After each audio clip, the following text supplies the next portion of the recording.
Hello students, welcome to our channel Sadhika Education Class 8.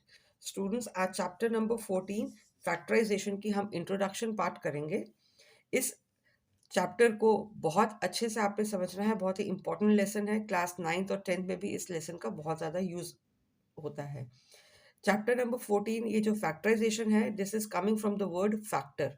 अगर factor आपको समझ में आ जाते हैं बहुत क्लियरली तो आप इस लेसन को कर पाएंगे. तो फैक्टर्स क्या होते हैं आपने पहले की क्लासेस में करा हुआ है. सपोज आपके पास 70 है, 70 के आपने फैक्टर्स निकालने हैं तो आप उसको प्राइम फैक्टराइजेशन से कर सकते हो. सपोज आपने इसको 2 से डिवाइड करा तो ये 35 आ गया. 2 से फर्दर इसको डिवाइड नहीं कर सकते, अब इसको 5 से करेंगे तो 5 7 ज़ा और 7 को आगे से करा तो ये 1 ज़ा.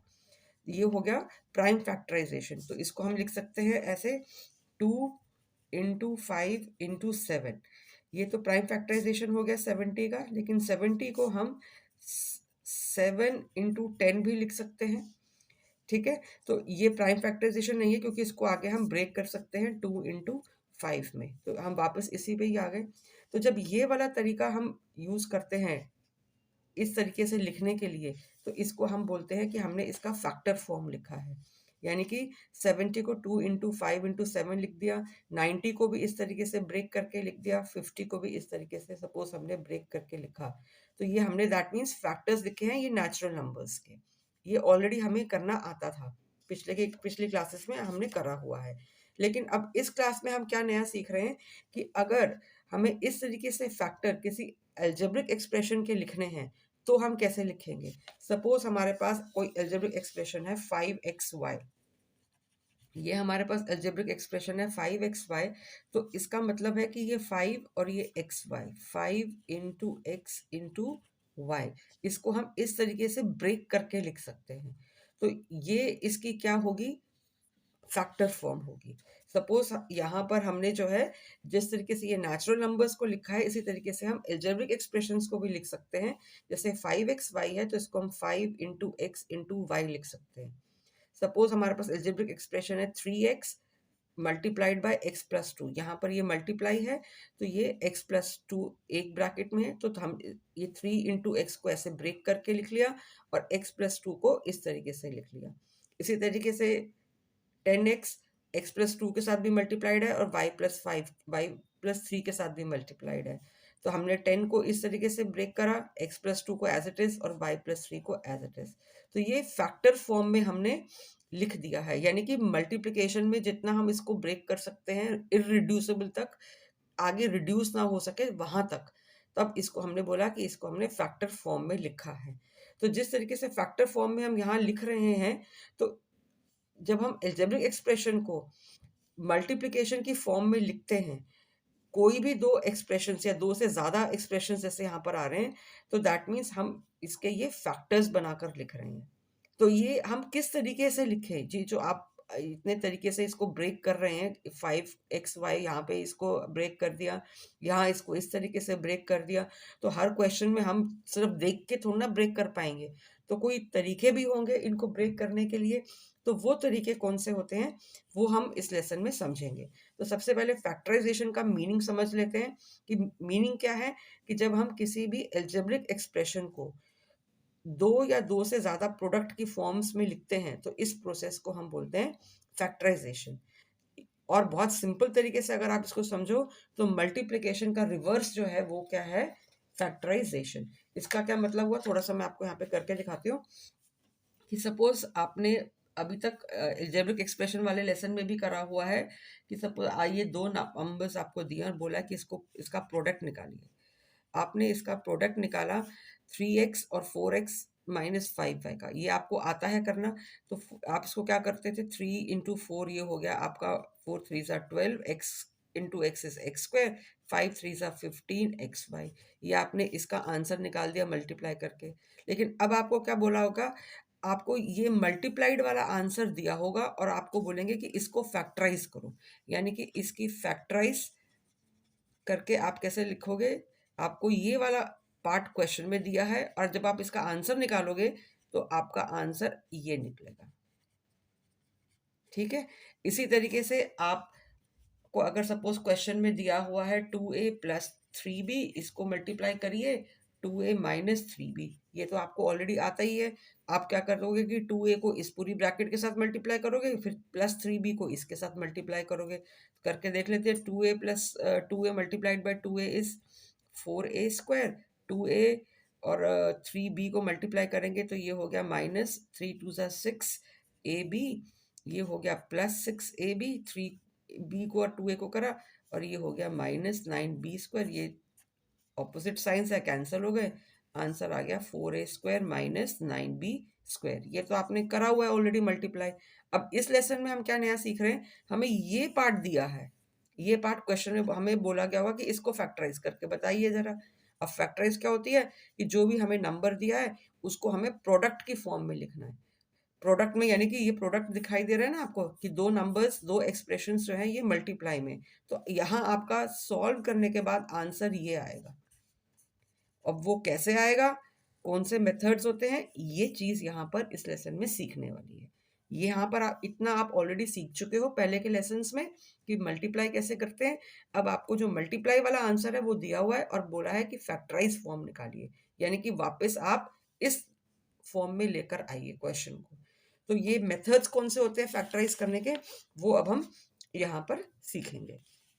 तो तीन मेन तरीके के मेथड्स होते हैं। सबसे पहला जो मेथड है that is method of common factor, यानी कि जो भी हमें क्वेश्चन दिया हुआ है उसका हमने कॉमन फैक्टर निकाला। जैसे कि यहाँ पर है, ये आपका फर्स्ट वाला का था, यहाँ से कॉमन जो निकलता है वो निकालेंगे। 12 और 15 दोनों नंबर्स में से सबसे बड़ा कॉमन फैक्टर है वो होगा 3। 3 के टेबल में ये दोनों न्यूमेरिक वैल्यूज जाती हैं। यहाँ पर एक्स स्क्वायर है और यहाँ एक्स है, तो यानी कि एक एक्स तो कॉमन आ ही सकता है, तो एक एक्स कॉमन निकालिए तो बचा यहाँ पर 4x और 5 और y, क्योंकि x कॉमन ले लिया था। ठीक है, तो ये हमारा फर्स्ट मेथड हो गया फैक्टराइज करने का। उसके बाद जो है यहाँ पर मैंने एक आपको एग्जाम्पल और दिया है और दिखाया हुआ है कि यहाँ पे आप किस तरीके से कॉमन फैक्टर निकालोगे। आपके पास 6 है, पहले आप इसको ऐसे पूरा ब्रेक करोगे, 6 को इररिड्यूसिबल में 2 into 3, A as it is, B as it is, C as it is, सबको मल्टीप्लाई करके लिखेंगे। 24 को इररिड्यूसिबल में कैसे हो जाएगा कि बिल्कुल भी आगे ब्रेक ना हो, यानी कि प्राइम फैक्टराइजेशन में करके देखते हैं। 2 into 2 into 2 into 3 करेंगे तो ये इस तरीके से आएगा। ए की बारी है, बी स्क्वायर है यानी कि बी दो बारी है, इस तरीके से मल्टीप्लाई में लिखेंगे। 12 को हम 2 into 2 into 3 लिख सकते हैं प्राइम फैक्टराइजेशन के बाद। अब ए स्क्वायर, ए इंटू ए और ये बी। अब इस इन तीनों में से हमें कॉमन फैक्टर निकालना है, यानी कि वो वाले नंबर्स जो तीनों ब्रैकेट्स में आ रहे हैं। यहाँ पर एक बरी 2 है, यहाँ 2 है, यहाँ 2 है, तो एक बरी 2 निकाल लिया। यहाँ एक 3 है, यहाँ भी 3 है, यहाँ भी 3 है, तो एक बारी 3 निकाल लिया। ऐसे ही ए यहाँ पर एक एक बारी आ गया सब में, बी भी आ गया, लेकिन सी यहाँ नहीं है, तो सी को हम कॉमन नहीं ले सकते। तीनों नंबर्स में जो भी क्वेश्चन में नंबर्स थे उनमें सब में वो जो आप कॉमन निकाल रहे हो वो सबके फैक्टर्स में होने चाहिए, तभी आप उसको कॉमन निकालोगे। इसको मल्टीप्लाई करोगे तो ये हमारा कॉमन फैक्टर निकल गया।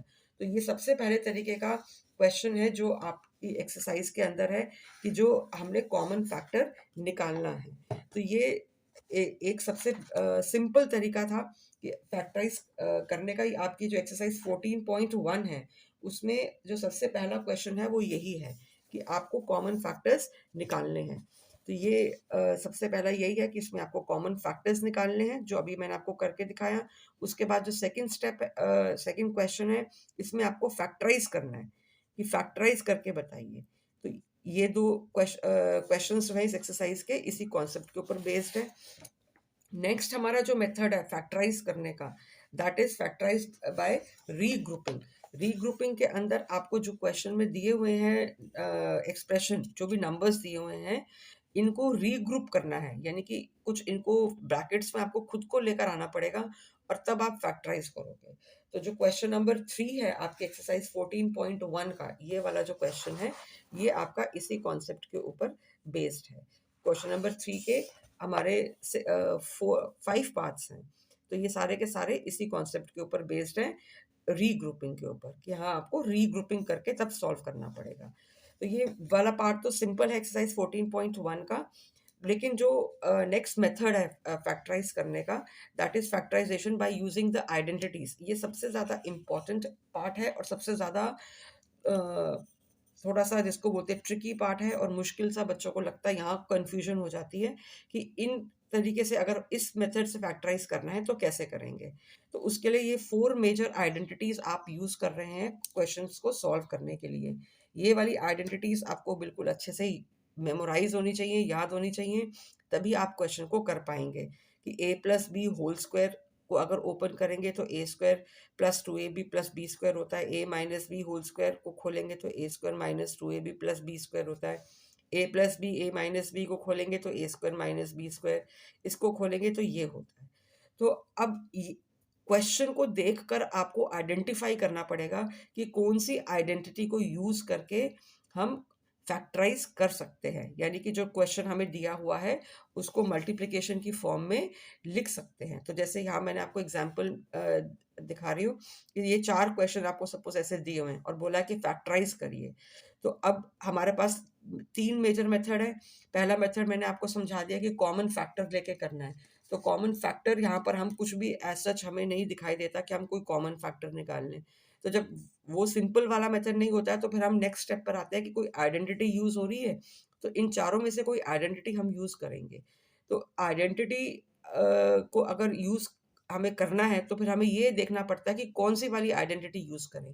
तो यहाँ पर थोड़ा सा ट्रिक आती है और समझना पड़ता है, जो कि ये कॉन्सेप्ट हम इस लेसन में सीखने वाले हैं। तो रीग्रुपिंग करके भी देखते हैं।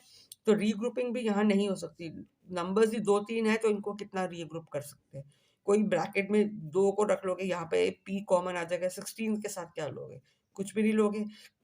तो इसीलिए दैट मीन्स यहाँ पर आइडेंटिटी यूज करके क्वेश्चन को सॉल्व करा जाएगा। तो एक्सरसाइज जो 14.2 है वो इसी कॉन्सेप्ट के ऊपर बेस्ड है आपका, कि जो फैक्टराइज करना है वो आइडेंटिटीज को यूज करके करना है। तो जो 14.2 आपका जो एक्सरसाइज है, इसमें जो फर्स्ट क्वेश्चन है वो जो पहली 2 आइडेंटिटीज हैं a प्लस बी और a माइनस बी, उसको यूज करके है। जो थर्ड है वो जो सेकंड क्वेश्चन है वो थर्ड आइडेंटिटी के ऊपर बेस्ड है, a square minus B square. कुछ और भी इसमें बीच में आ जाएगा। यहाँ आपका जो फोर्थ आइडेंटिटी है उसको यूज करके सारे क्वेश्चंस हैं। ठीक है।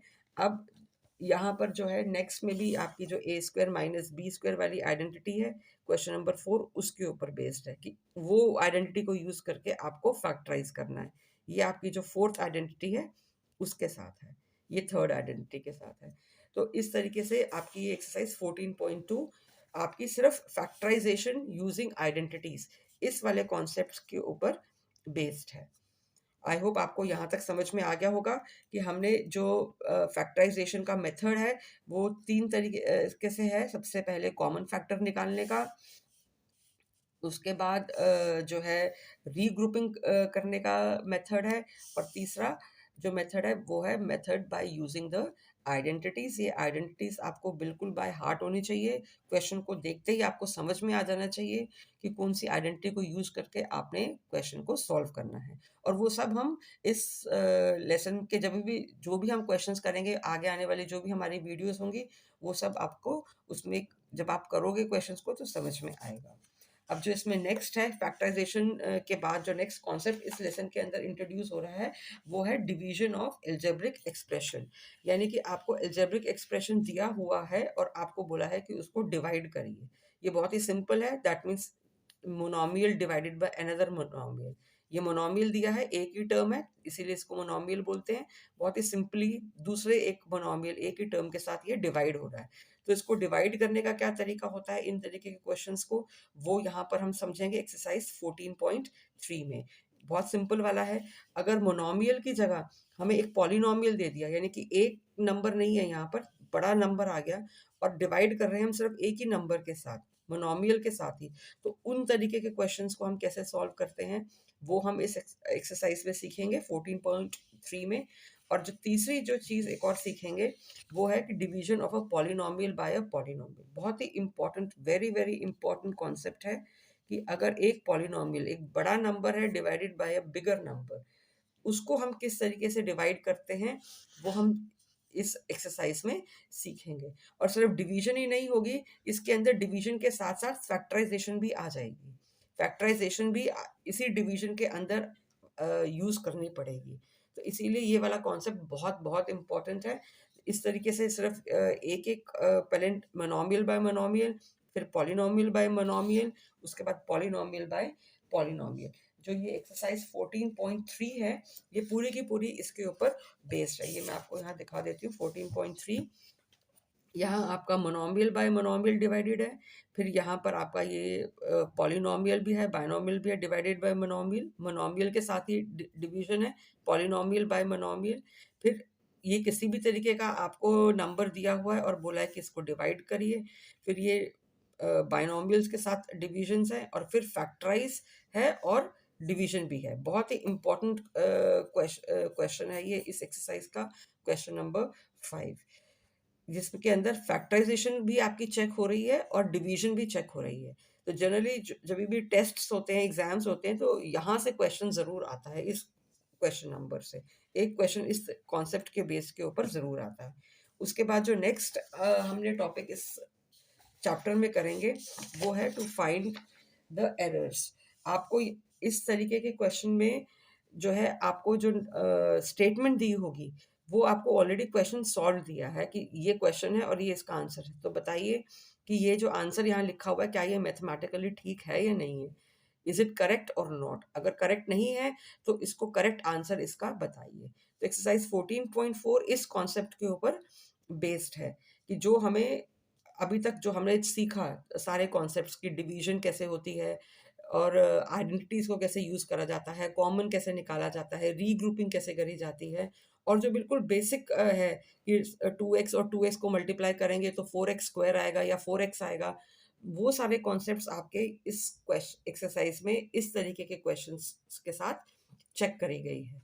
तो ये पूरा इस तरीके से आप इस एक्सरसाइज को करेंगे कि जो भी आपको दिया होगा उसको आप लिखेंगे कि ये लेफ्ट हैंड साइड का ये है, आपको यहाँ पे आइडेंटिफाई करना आ गया, ये तो हमारी आइडेंटिटी है, आइडेंटिटी को यूज करेंगे तो इसको सॉल्व करा तो ये आया, लेकिन जो क्वेश्चन में दिया हुआ है वो तो ये है, तो ये दोनों बराबर नहीं है, तो इसका मतलब जो करेक्ट स्टेटमेंट थी वो जो है, जो हमने फाइंड करा है आंसर, वो है, जो क्वेश्चन में हमें दिया हुआ है वो गलत है। तो दैट मीन्स जो क्वेश्चन है वो गलत है और करेक्ट स्टेटमेंट ये है। इसी तरीके से ये एक और क्वेश्चन मैंने आपको यहाँ पर दिखाया है कि आपको ये दिया हुआ है, बताइए कि इसमें एरर फाइंड करिए और करेक्ट स्टेटमेंट बताइए। तो सबसे पहले हमने लेफ्ट हैंड साइड ले ली और हमने आइडेंटिफाई कर लिया, ये तो हमारी आइडेंटिटी है a+b² वाली, जो हमने अभी करी है 14.2 एक्सरसाइज में। ये जो थी, क्लियर दिखाई दे रहा है ना कि ये a+b है, क्योंकि ये दो नंबर्स ही हैं, a+b² और होल स्क्वायर वाली हमारे पास सिर्फ दो ही आइडेंटिटीज हैं, a+b और a-b।